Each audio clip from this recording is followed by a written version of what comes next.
This ebook is brought to you by Egenvard 1998. Dynamics of personality. Levels of mental life and provinces of the mind refer to the structure or composition of personality, but personalities also do something. Thus, Freud postulated a dynamic, or motivational principle, to explain the driving forces behind people's actions. To Freud, people are motivated to seek pleasure and to reduce tension and anxiety. This motivation is derived from psychical and physical energy that springs from their basic drives. Drives. Freud used the German word Trieb to refer to a drive or a stimulus within the person. Freud's official translators rendered this term as instinct, but more accurately the word should be drive or impulse. Drives operate as a constant motivational force. As an internal stimulus, drives differ from external stimuli in that they cannot be avoided through flight. According to Freud, the various drives can all be grouped under two major headings: sex or Eros and aggression, distraction or Thanatos. These drives originate in the id, but they come under the control of the ego. Each drive has its own form of psychic energy. Freud used the word libido for the sex drive, but energy from the aggressive drive remains nameless. Every basic drive is characterized by an impetus, a source, an aim, and an object.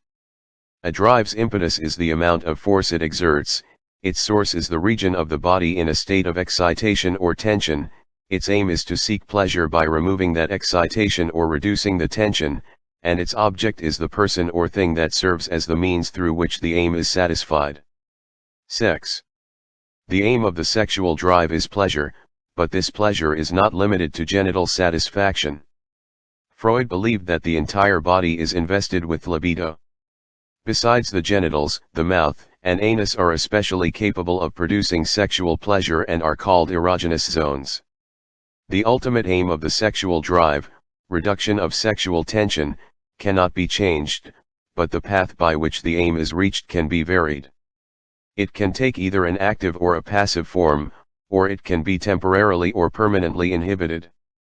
Because the path is flexible and because sexual pleasure stems from organs other than the genitals, much behavior originally motivated by Eros is difficult to recognize as sexual behavior. To Freud, however, all pleasurable activity is traceable to the sexual drive. The flexibility of the sexual object or person can bring about a further disguise of Eros. The erotic object can easily be transformed or displaced. Libido can be withdrawn from one person and placed in a state of free-floating tension, or it can be reinvested in another person, including the self. For example, an infant prematurely forced to give up the nipple as a sexual object may substitute the thumb as an object of oral pleasure. Sex can take many forms, including narcissism, love, sadism, and masochism. The latter two also possess generous components of the aggressive drive. Infants are primarily self-centered, with their libido invested almost exclusively on their own ego. This condition, which is universal, is known as primary narcissism. As the ego develops, children usually give up much of their primary narcissism and develop a greater interest in other people. In Freud's language, narcissistic libido is then transformed into object libido. During puberty, however, adolescents often redirect their libido back to the ego and become preoccupied with personal appearance and other self-interests. This pronounced secondary narcissism is not universal, but a moderate degree of self-love is common to nearly everyone. A second manifestation of Eros is love, which develops when people invest their libido on an object or person other than themselves. Children's first sexual interest is the person who cares for them, generally the mother. During infancy, children of either sex experience sexual love for the mother. Overt sexual love for members of one's family, however, ordinarily is repressed, which brings a second type of love into existence. Freud called this second kind of love aim inhibited because the original aim of reducing sexual tension is inhibited or repressed. The kind of love people feel for their siblings or parents is generally aim inhibited. Obviously, love and narcissism are closely interrelated. Narcissism involves love of self, whereas love is often accompanied by narcissistic tendencies, as when people love someone who serves as an ideal or model of what they would like to be. Two other drives that are also intertwined are sadism and masochism. Sadism is the need for sexual pleasure by inflicting pain or humiliation on another person. Carried to an extreme, it is considered a sexual perversion, but in moderation, sadism is a common need and exists to some extent in all sexual relationships. It is perverted when the sexual aim of erotic pleasure becomes secondary to the destructive aim. Masochism, like sadism, is a common need, but it becomes a perversion when Eros becomes subservient to the destructive drive. Masochists experience sexual pleasure from suffering pain and humiliation inflicted either by themselves or by others. Because masochists can provide self-inflicted pain, they do not depend on another person for the satisfaction of masochistic needs. In contrast, sadists must seek and find another person on whom to inflict pain or humiliation. In this respect, they are more dependent than masochists on other people. Aggression.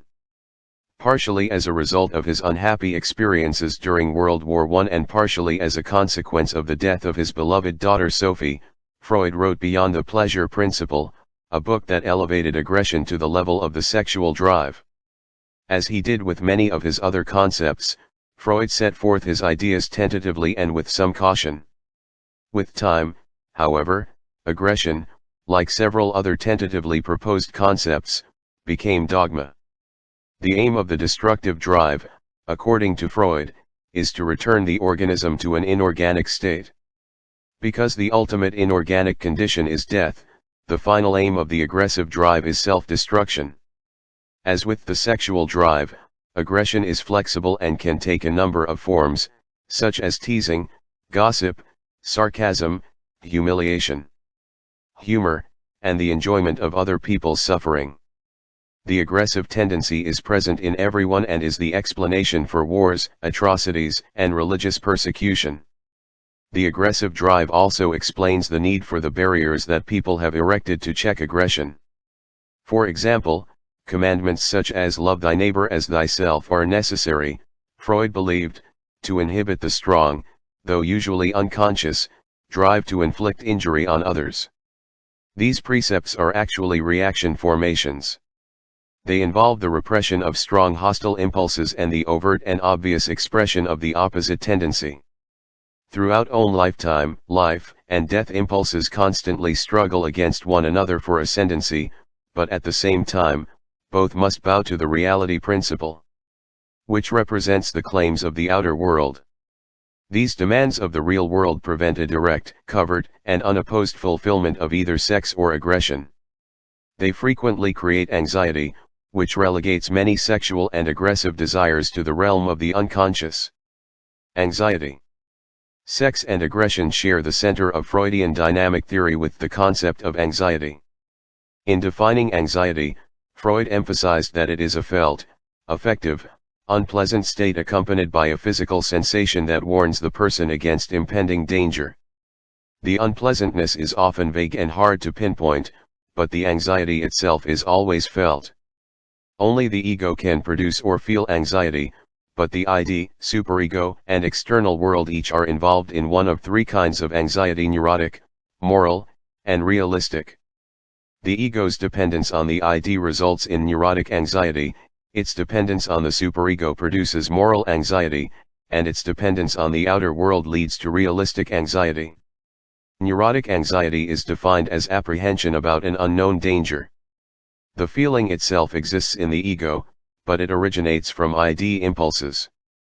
People may experience neurotic anxiety in the presence of a teacher, employer, or some other authority figure because they previously experienced unconscious feelings of destruction against one or both parents. During childhood, these feelings of hostility are often accompanied by fear of punishment, and this fear becomes generalized into unconscious neurotic anxiety. A second type of anxiety, moral anxiety, stems from the conflict between the ego and the superego. After children establish a superego, usually by the age of 5 or 6, they may experience anxiety as an outgrowth of the conflict between realistic needs and the dictates of their superego. Moral anxiety, for example, would result from sexual temptations if a child believes that yielding to the temptation would be morally wrong. It may also result from the failure to behave consistently with what they regard as morally right, for example, failing to care for aging parents. A third category of anxiety, realistic anxiety, is closely related to fear. It is defined as an unpleasant, nonspecific feeling involving a possible danger. For example, we may experience realistic anxiety while driving in heavy, fast-moving traffic in an unfamiliar city. A situation fraught with real, objective danger. However, realistic anxiety is different from fear in that it does not involve a specific fearful object. We would experience fear, for example, if our motor vehicle suddenly began sliding out of control on an icy highway. These three types of anxiety are seldom clear-cut or easily separated. They often exist in combination, as when fear of water, a real danger, becomes disproportionate to the situation and hence precipitates neurotic anxiety as well as realistic anxiety. This situation indicates that an unknown danger is connected with the external one. Anxiety serves as an ego-preserving mechanism because it signals us that some danger is at hand. For example, an anxiety dream signals our sensor of an impending danger, which allows us to better disguise the dream images. Anxiety allows the constantly vigilant ego to be alert for signs of threat and danger. The signal of impending danger stimulates us to mobilize for either flight or defense. Anxiety is also self-regulating because it precipitates repression, which in turn reduces the pain of anxiety. If the ego had no recourse to defensive behavior, the anxiety would become intolerable. Defensive behaviors, therefore, serve a useful function by protecting the ego against the pain of anxiety.